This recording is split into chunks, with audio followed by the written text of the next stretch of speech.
Welcome back. Today we are going to explore the character of the Littluns in William Golding's Lord of the Flies.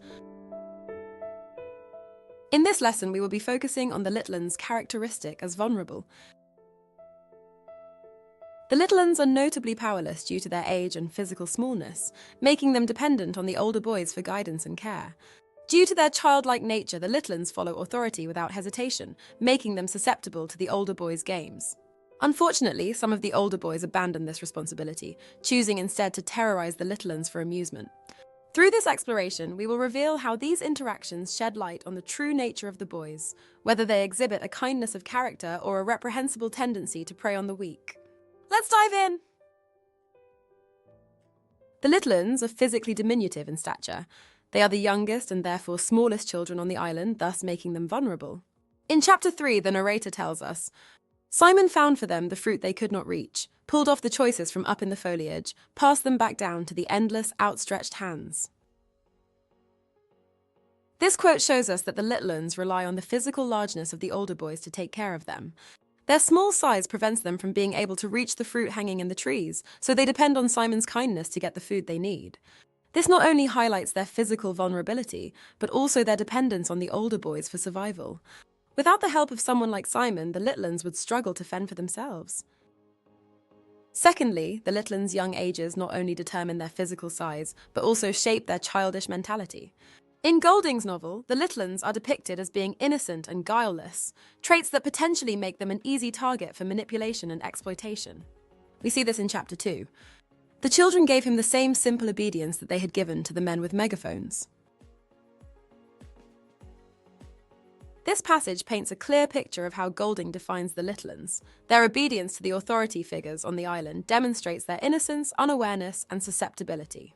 They are seen following instructions without question, underscoring their childlike trust and impressionability.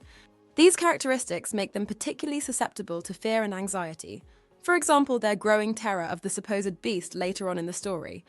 This vulnerability further emphasizes their powerlessness and reveals how they are at the mercy of the older boys who either provide care, guidance, and assurance, or choose to manipulate and terrorize them for amusement. The Littluns' vulnerability is perhaps most evident in moments when they are completely neglected by the older boys. A stark example of this comes from Chapter 9, where the narrator describes a terrifying scene. The Littluns screamed and blundered about, fleeing from the edge of the forest, and one of them broke the ring of big uns in his terror.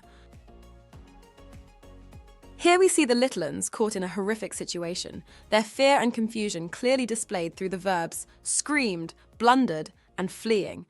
At this stage in the novel, the older boys are obsessed by the thrill of a savage frenzy, leaving the Littluns to scramble for their lives. The Littluns struggle to understand what's happening, highlighting their innocence and vulnerability.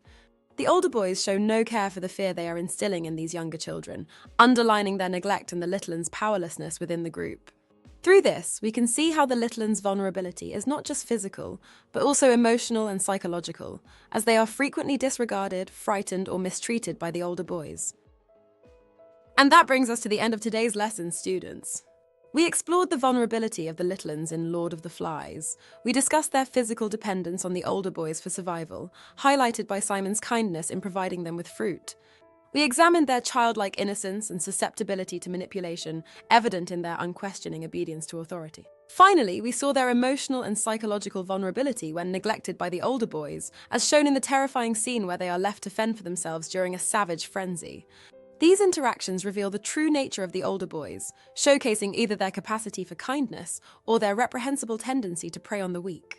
Remember to keep revising this lesson and see you next time.